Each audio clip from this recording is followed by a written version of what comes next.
What's up, guys? Robbie Greenfield here, founder of Umoja, and today you will find your inaugural weekly update. I know I've been saying I'm going to do this a lot. I apologize. I'm very camera shy. I'm more of a technical person, and I'm starting to kind of realize that marketing is important in crypto. So today we're going to go through pretty much everything that has happened up until this point, heading before Mainnet V1 release, and also give you a better understanding of the roadmap necessary to get to Mainnet V1 release. So first is up. Beta is out right now. So beta is on Mainnet of Arbitrum, and the one thing that you can do on beta is access automated strategies or synths. So synths just automate crypto trading. That's all they do, and they do it in a ton of different ways that can be very helpful even if you are not a pro trader in crypto. In fact, they're designed to be as easy as possible for anyone to use. And the first fundamental strategies that you have to get, or at least be familiar about if you want to do well in crypto or any type of trading, is going long and going short. So the first inaugural synths are synthetic options, or the ability to go 10x long or short with zero liquidation risk. And already over the past few months, we've seen about $23 to $24 million in notional transaction volume of people leveraging this strategy. Some making a lot of money, others making less so. But our job is to make it as easy as possible to do as well as possible when using these different strategies. Of course, we've gone through a ton of different versions, from V1 to V2 to V3, all the way from Alpha, which some of you all saw was pretty terrible, to what we have now. And the biggest emphasis has been education and simplicity. We want to make both your automated trading experience and your smart point experience as simple as possible. Of course, we've also had some major partnerships, including Crypto Banter, Sheldon Sniper School, Coach K, Ivan on Tech, and many others. And these will continue to occur as we start to expand our community and, of course, make sure that you all get as much exposure as possible.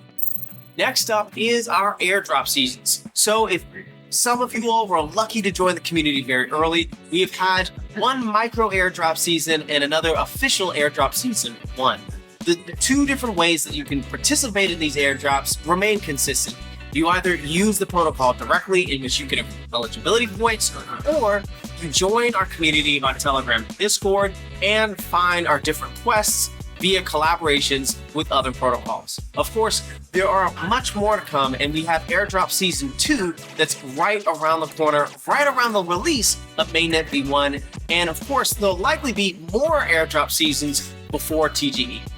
Next up on our list is TGE, or our token generation event, more so known as when the token will be listed on a centralized exchange or decentralized exchange. So as you may know, Umoja does not exist. The token does not exist, or UMJA. So if you see any Umoja tokens out on the market, do not buy them. They are a complete scam. I know that we've had this happen a few months ago. Please be aware that any announcement with regards to TGE, I will make from my personal Twitter and or our personal account, and also obviously via announcements on Telegram and on Discord as well. So we have recently decided to move TGE past June going into August or September. The main reason is we want to make sure that the community, one, is ready and has grown, right? And we engage with you more, especially via video updates like these. And additionally, we want to make sure that we're focused on traction. In fact, there are a few considerations strategically to only partner with exchanges in which we can actually partner with them in terms of usage of the protocol. This ensures that we have the TVL necessary to make us known regardless if we get listed by tier 1s or not. And it also makes sure that everyone can get access to the token. And in fact, we're also coordinating different aspects of utility related to the token and its value pool before TGE as well.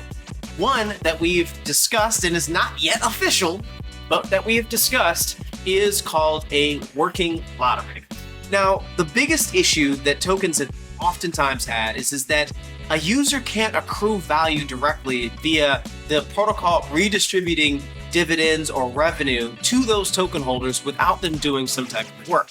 The main reason is because in many jurisdictions around the world, that token would then be considered a security, and you do not want your token to be considered a security. You want to make sure that it is essential to the microeconomy that is the protocol itself. And so we were faced with a question. How could we make sure that every community member could experience the success of the protocol, but at the same time, make sure that the token wasn't considered a security? So the first idea that came up was a lottery. This effectively meant that any token holder would effectively be automatically eligible to receive a proportion of revenue coming from the protocol at random. But of course, it would still be in proportion to the different tokens that they hold, be it Umoja, staked Umoja, or USD, or any of the smart coins from the protocol. But of course, in doing that, you run into another issue. And this is what we've seen Pool Together face a lawsuit about a few years ago, and that is gambling. So you have one issue with regards to securities jurisdictions, and then you have another with regards to gambling jurisdictions. And of course, in the United States, it's the worst. So we couldn't do necessarily a lottery, but we could move to something else, which is a working lottery. A working lottery is one in which everyone's still eligible to randomly receive rewards from the protocol based off of its revenues and also token rewards, as long as they hold an Umoja native token, be it smart coins, Umoja itself, or staked Umoja in the protocol. But they would have to effect some amount of work in order to earn those rewards. So this could be an attestation that you have joined the Telegram or Discord, and that attestation be on chain using like Web3 Connect. Or it could be an attestation that you have staked or swapped on the protocol or learned about the protocol via various other collaborations. Effectively, what it would mean is that everyone would be eligible to receive, at random, rewards from the protocol just by holding the protocol's assets, by actively learning and contributing toward the growth of the ecosystem overall. We think that this is something extremely novel and something that I hopefully can push for the rest of the core developers to accept. We'll keep you updated as to whether it makes the final utility list. And again, that utility is governance, insurance, and discounts, which you can learn more about in our GitHub. Lastly, we had some major partnerships over the last few months outside of Traction. Of course, as you know, we closed a $4 million seed round with amazing backers such as Blockchain Founders Fund, Avalanche Blizzard, Orange DAO, QuantStamp, amongst many others, Hyperrhythm, the list goes on, and if I'm missing you, I apologize.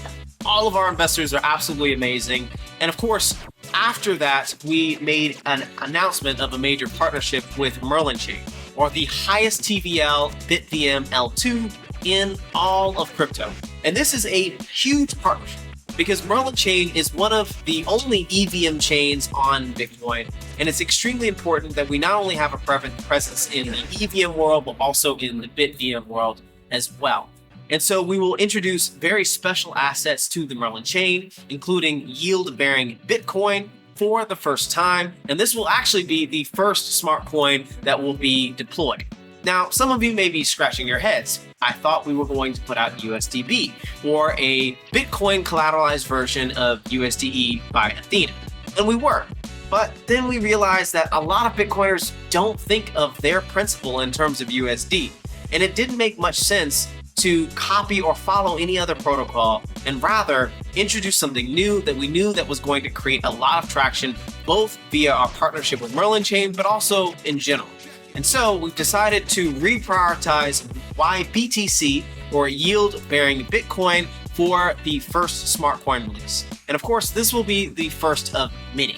And I'll have another video that explains how YBTC works, as well as a deep dive into our prospectus that we'll have on our GitHub as well. So you'll continue to see me in many, many different videos, not only via updates, but also talking to some of the struggles that we have or the obstacles that we're trying to overcome. And hopefully you can collaborate with us to help overcome those issues and truly validate WAGMI, or we're all going to make it, because right now it just hasn't really been true.